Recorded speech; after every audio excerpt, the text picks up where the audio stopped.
So hello everyone, welcome Christina as well. I hope you can hear us. If you can let us know in the chat, that would be nice, so that we don't talk and we're muted. All right, in the meantime, as you reply, I'll give you a few minutes.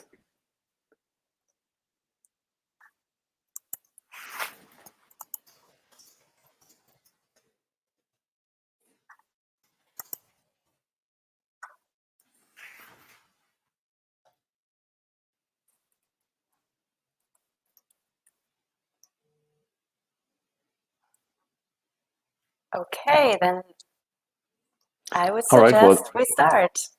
Yeah, go ahead. So thank you all for joining, and thank you, Christina, for your time. I'll introduce a little bit. So it's, welcome to this new webinar.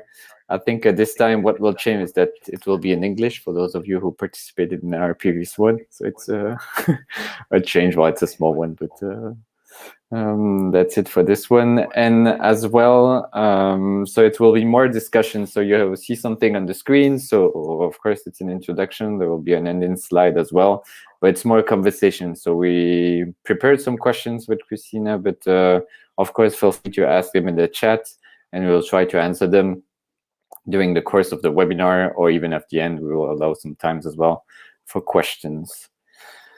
To introduce a little bit ourselves, so I'm Sven. I'm the director of RH Partner in Switzerland, and Christina, I hand it over to you so that you can present as well yourself. Yes, thank you very much. So I'm Christina. I'm also based in Switzerland, working for Undconsorten. We are a strategic consultancy that originally was founded in Germany, and we are supporting in topics around people, organization, and leadership. And yeah, thank you very much for the invitation today, Sven. I'm looking forward to our joint discussion on HR digitalization. Cool. So as an introduction, I would say, how do you think the current situation plays a role in this digital transformation? Do you think did you saw, for example, major changes? Did you see that there are a lot more digital transformation than before? Yeah. What is your thought? I think you're mentioning a very interesting point that probably all of us have experienced in the last year, because digitalization had a major impact on all our lives, also caused by the global pandemic. So from my point of view, the need to think also about digitalization in different work contexts, and especially in HR, is higher than ever before.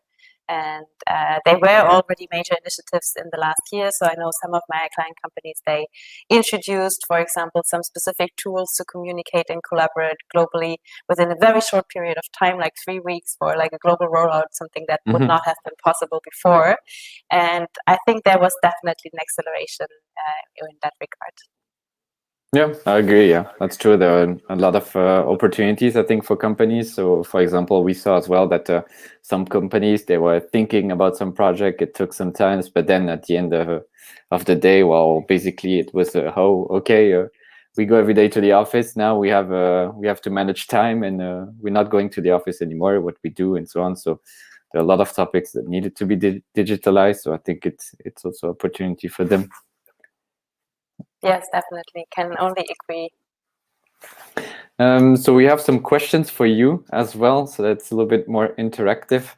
And when we talk about digital transformation, we wanted to ask you, how would you rate your digital maturity inside your company on a scale from 1 to 5, so 5 being the highest? Do you think it's poor and you're still using Excel or whatever for whatever reason, or super rich, you already transform your whole business and you're super digital? And you can write it in the chat.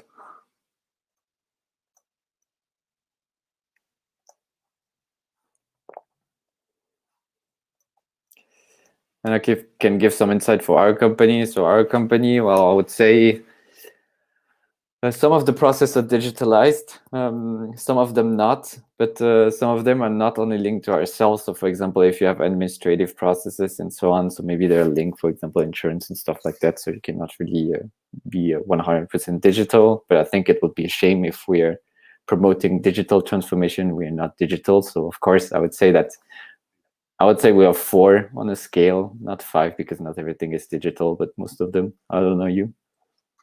Yeah. Well, I would also say that we quite progressed in the last year on digitalization internally. So I would also give us like a 3 to 4. So there's still a lot of room for improvement, but it also depends a little bit on the size of the company and also, in general, of what data do you actually need and what is your goal with digitalization in the first place. So maybe this brings us already to a question. So Sven, why is HR digitalization or like the digital transformation important from your point of view? I think there are a few answers that we can give here. I think, of course, well, the first one is for some of the topics that we currently see, and we discussed that in the introduction. Well, there is no choice. We are all working from home. We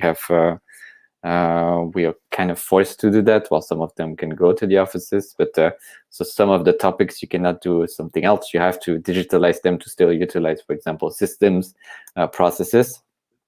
I think it's also an opportunity for companies to attract and hire, I think, new talents, because some of the practices, it's still on Excel, and it's not very attractive for new generations. They're all linked to phones. They want to have access. So, for example, when you scan your all your papers and stuff like that. So I think for them, it's more attractive to have something digital. And I think it's also an opportunity for business to focus more on, I would say, the core tasks that make more sense. I will not say that Excel is not making sense. And it's not what I'm talking about, but it's more to focus on some of the tasks and recenter on key tasks. So, for example, some units, they can really be partners for the company. So if we talk about HR, for example, you get less administrative work and tasks that make no more sense. So, for example, typing in the same thing in the computer or in an Excel. So here you can focus to be more the business partner, I think, for the people inside your company. So it means, I think that's, I would say, the added value. But as well, you have, for example, the access of data. You have data quality as well.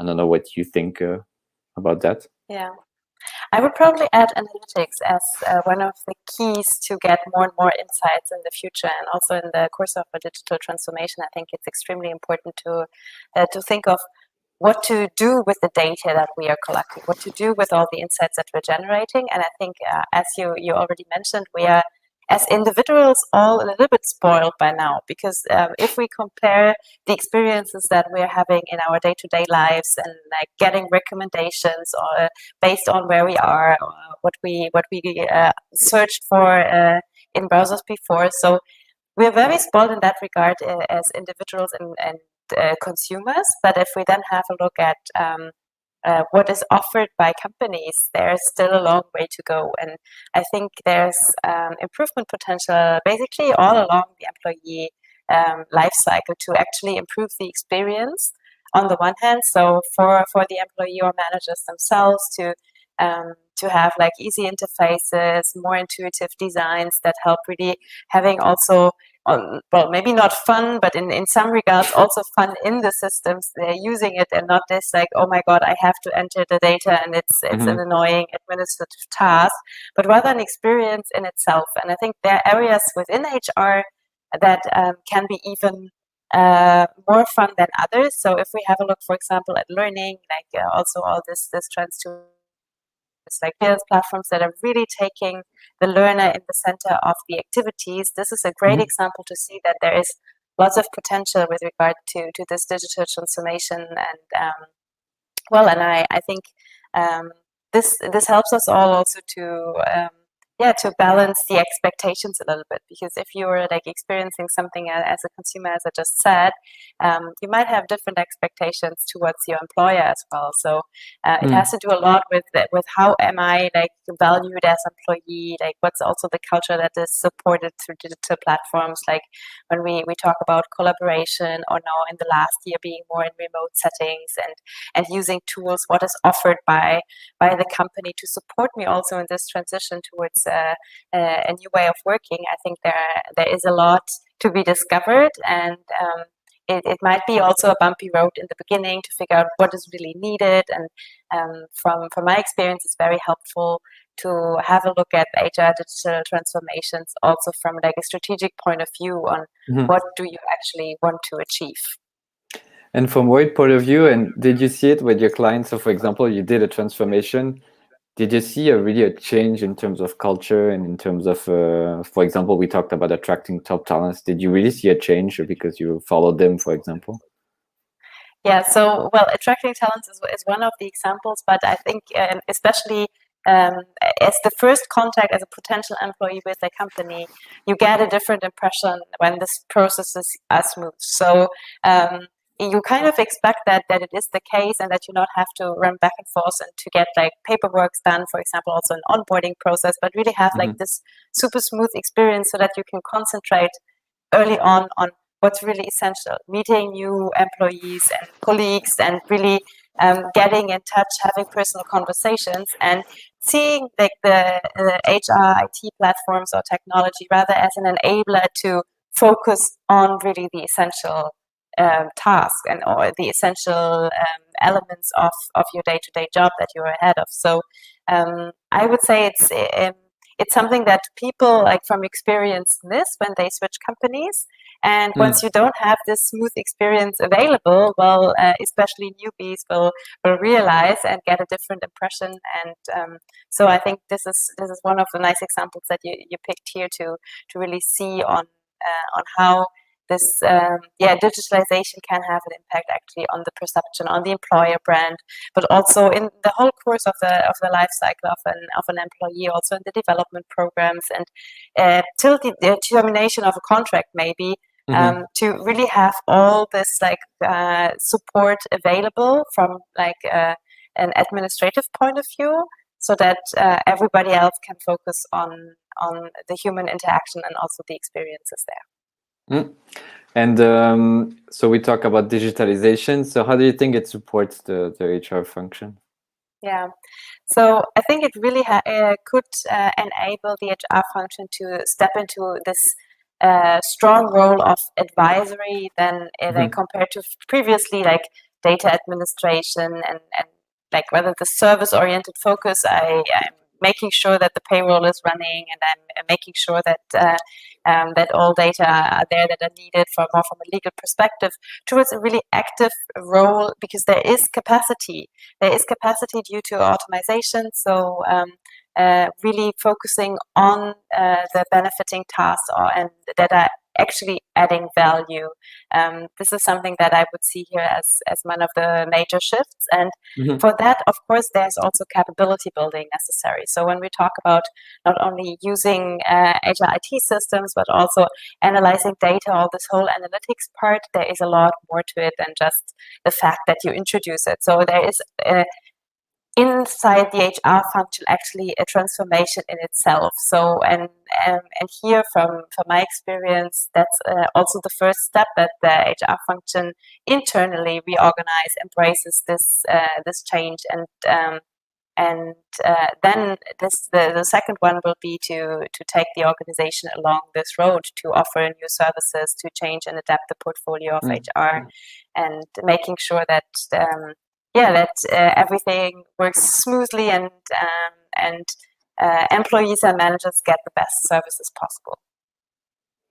Yeah, I agree. It's true that, so for example, in this kind of scenario, well, you can implement an HRES, or you can digitalize your department and so on. So HRES, we mean HR information system by this. And actually it can support some of the function. I agree. So when you talked about capability, so advisory, I think it's one of the steps. Of course, it will never replace the human behind. I think that's something to keep in mind as well, because I saw a lot of when you plan those strategies around the data, around the digitalization and stuff like that, well, some people tend to forget that it's still human that are using the tool. It's a support for them. It's good, but it's not everything. So and from your experience then, when you introduced HR information systems within various companies, what were the success factors from your point of view? You mean in the different phases of the project, so before, during, and after? It's complicated. It depends on really on the stage of the project. So, for example, if it's I think if it's in the beginning, it's really important to understand why we do this and understand really and have a clear vision about what we're doing. Because some of them, for example, they want to implement an HRIS system and they say, hey, well, we have this company, we know they use a system, so let's use the same. But in fact, okay, it might be good because you can digitalize, but it's not maybe the best strategy because it won't really reply to what you really need inside the company. So I think in this step, it's really to have a clear vision on what you want to do, what you want to digitalize, what are your capabilities in doing that, are you ready to do this? So really, in this part, I think the key aspect is really to prepare. I think it sounds easy when you say it like that, but some people, they really dive in directly inside the project, and then you can feel that the challenge during the project is really, oh, but I don't have time, we didn't anticipate that point, and so on. So then you face the situation that it takes longer than expected. Then people, well, they have different communication about the tool. They say in the beginning, oh, it will be live at the end of the year. Then it's 2 months later. Then it's 4 months. The process is not the same as we expected. And then you lose the confidence of people, I think, in the process. And that's when it's getting a little bit bad, because you can have the most beautiful tool in the world. If the people are not committed and didn't not use it, well, you wasted money, to put it simple. Yeah, no, definitely. And I think it really goes hand in hand. And here we are back again at like changing individual behavior, changing the individual behavior of the employees within the HR function, but also beyond. Like every like manager or employee that now has to use, for example, employee self-service and request one or the other administrative task in a different way. Well, it's a major enablement process in the entire company. And I would also say that it's not as easy as expected, and when you not manage expectations in the right way from the very beginning, you might also create more frustration later on. So here I think you're mentioning a very important point, that you have to have a very clear vision on what do you want with the system, what are like the ideas behind it, and also what's a realistic timeline to manage this like complex project, because it's also affecting usually, especially when we talk about the implementation of large HRIT suite solutions, that it's really a major effort and one of like the biggest projects that the department would probably have within the year or years that they're implementing it. So yeah, there's lots of resources and energy bound to it, and motivation should also be considered here at every stage. Totally agree. And from your experience too, so for example, let's say when you design an HR strategy with your clients, do they always directly like talk about, hey, let's digitalize this and this? Is it really part of the culture now, do you think, or it's really something that you still need to convince people on? Yeah, so I think it's not a question of convincing anymore. So I think everybody understood that digitalization is the way to go, and that there's not really another option to that.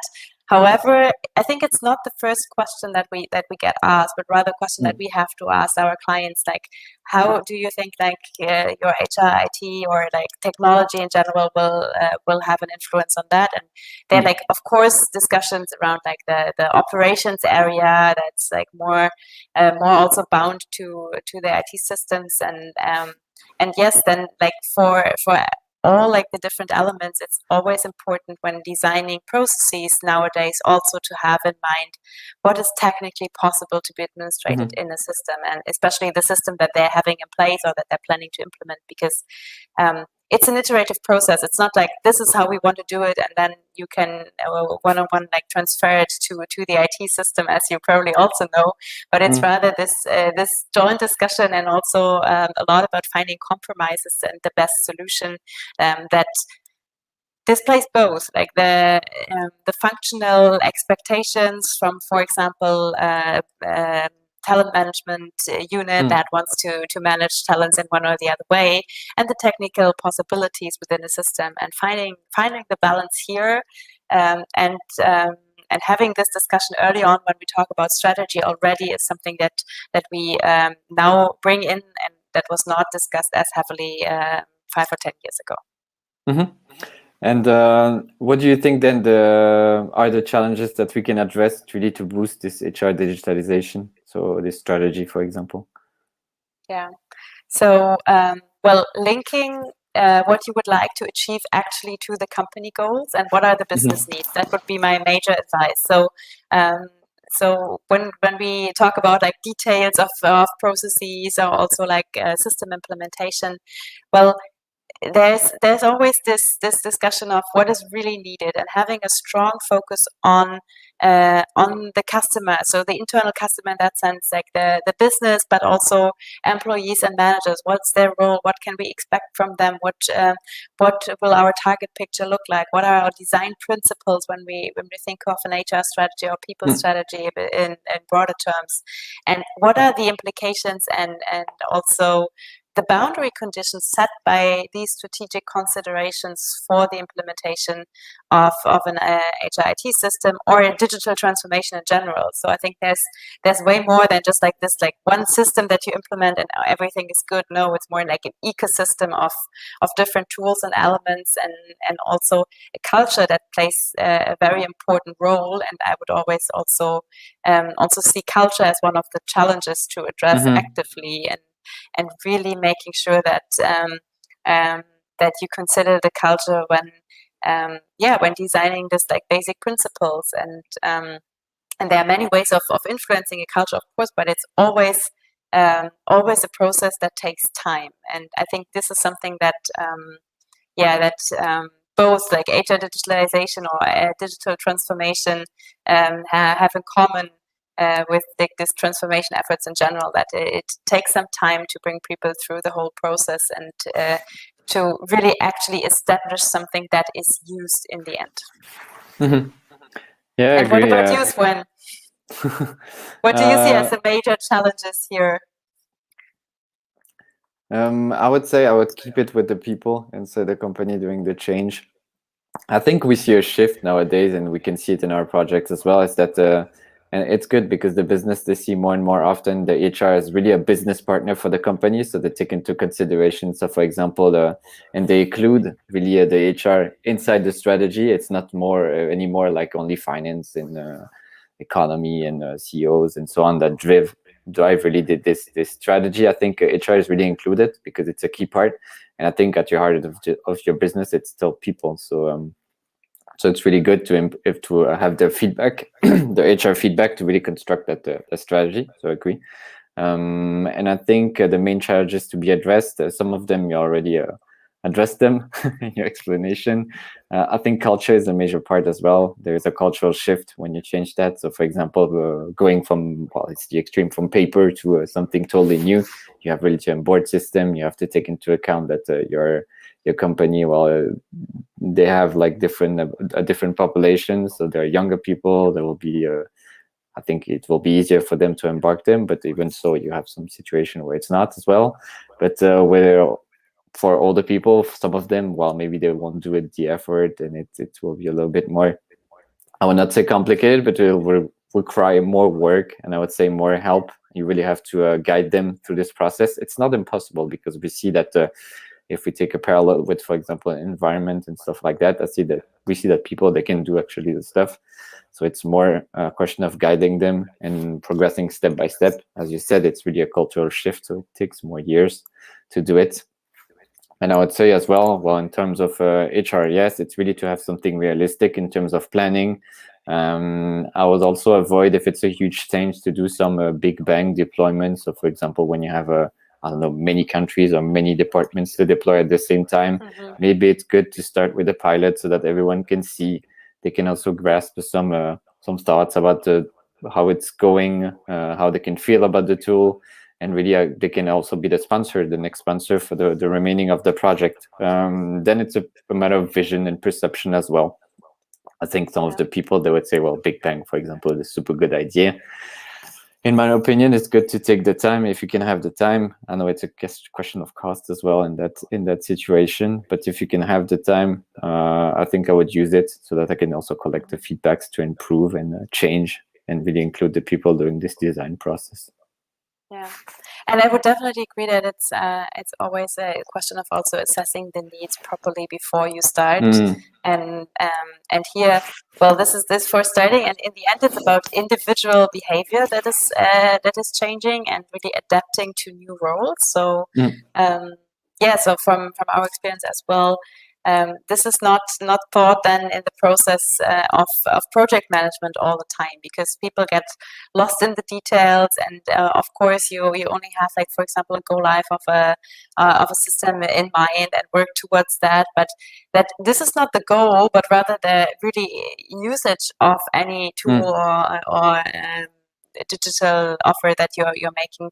Well, this is often underestimated from our experience, and here again, there is, like, it's so easy to think of it, but once you're in the midst of the process, it sometimes gets lost.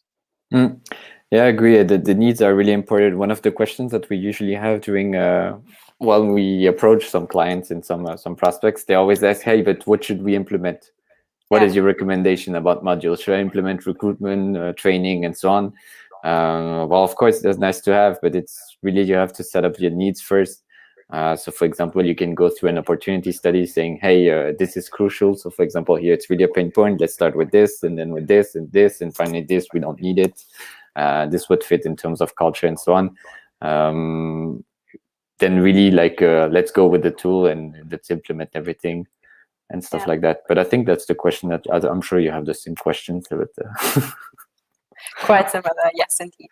No, but I think that, like, there are many. Well, of course, there are many challenges, but in the end, we're all on this journey towards HR digital transformation together, because all companies are facing similar challenges. Some are more mature than others, but I would say, especially when it comes, for example, to the analytics part, there's, like, a lot of room to discover, like, possibilities, especially in the field of HR. So yeah, it's really interesting to see how this will be developed. And coming back to what we discussed in the beginning, why it's such a pressing topic right now. Well, I think the situation in the last year, where with the acceleration of all digital tools, really helped to also progress here faster than expected. And I think also understanding that everybody is affected in one or the other way by digitalization cannot be denied anymore. So this is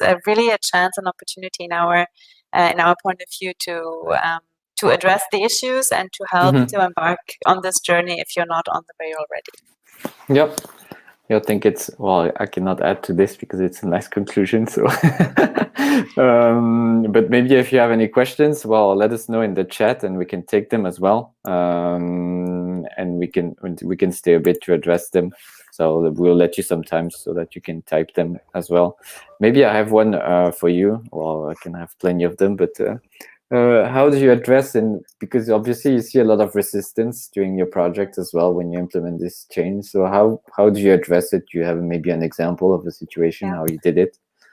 Yeah. So for one really, like, HR digitalization journey that we accompanied in the last year, it was very crucial for us to start early on in, like, a co-creation setting. So it was not like in a small group defining what needs to be changed and adapted and, like, where the journey is heading us, but rather including really as many people as possible in different parts of the project. So starting off with, like, what's our vision, having also management commitment, and here having also this discussion not only with the, like, a small project team or the digitalization unit, but really, like, in the larger setting, so that everybody understands what's the purpose, why are we doing what we're doing, and also linking it all the time back to the company's strategy, because that's the perfect reason why we're doing what we're doing. And so this was one of the success factors.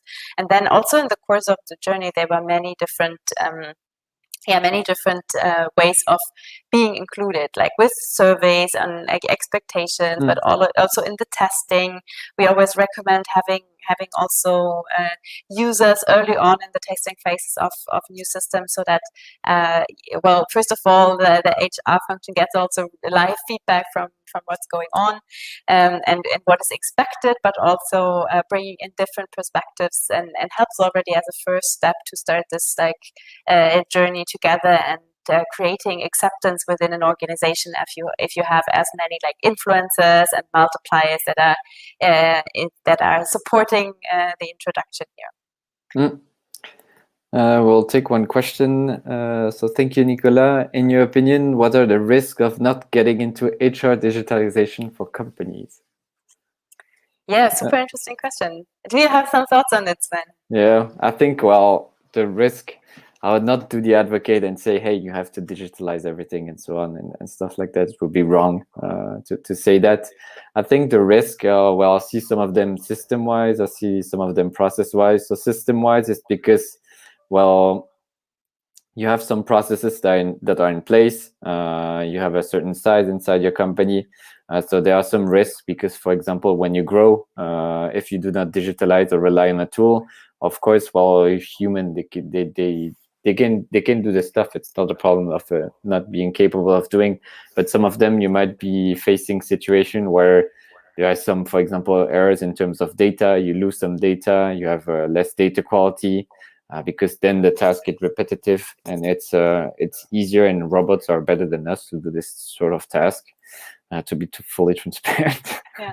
And this is an interesting aspect that you're mentioning with like robots taking over jobs to a certain extent, because I think in the long run, it will be very difficult to find suitable employees for these kind of jobs if you're not getting on the journey of HR digitalization. And it's also about the expectations of the HR employees that are working in operations or administration or in any function, because they are also more and more used to having tool support. So once you're not offering this, like out of a sudden also your function or your company could get like very unattractive in that sense for employees that you really need, especially in the situation that we are in right now, that the labor market is getting tougher and tougher, and many companies are in a war for talent in many dimensions.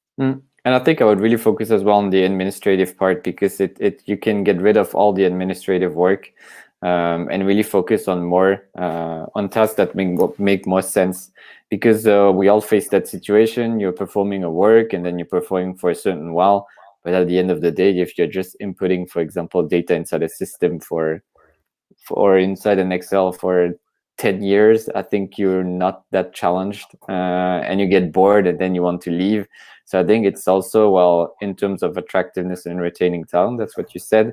I think in terms of competitiveness, and really to as well propose something different to the role. So like we stated before, really to make HR as well really a competitive department inside the company, and also an advocate for the company, so that they can really rely on HR on different stuff than just, for example, recruiting, than just this and that. So really be more on the business partner side and really more guide the people. I think that's important, that they have more time for people and to help them on their journey inside the company. Totally agree. Great. Thank you very much for the question. And as there are no more questions here, like just feel free to also get in touch with us afterwards. You see our contact details here, and we're happy to keep up the discussion. And yeah, thank you very much, Sven, for this invitation today to have a conversation about HR digitalization. Looking forward to follow up. Yeah, thank you, Christina, as well, for your time. Thank you all for your participation. And like Christina said, well, don't hesitate to contact us. Send us your questions. We can also do another session on a topic that is more specific. Here we took one that is broad, so that we can really discuss about different aspects about HR digitalization. This was really in the mean of it, but we can also deep dive on other topics, and we would be happy to do this. Okay. Well, then, thank you, everyone, and have a nice day. And have a nice day as well, Christina. Thank you very much, Sven. Talk soon. Bye-bye. Talk soon. Bye-bye.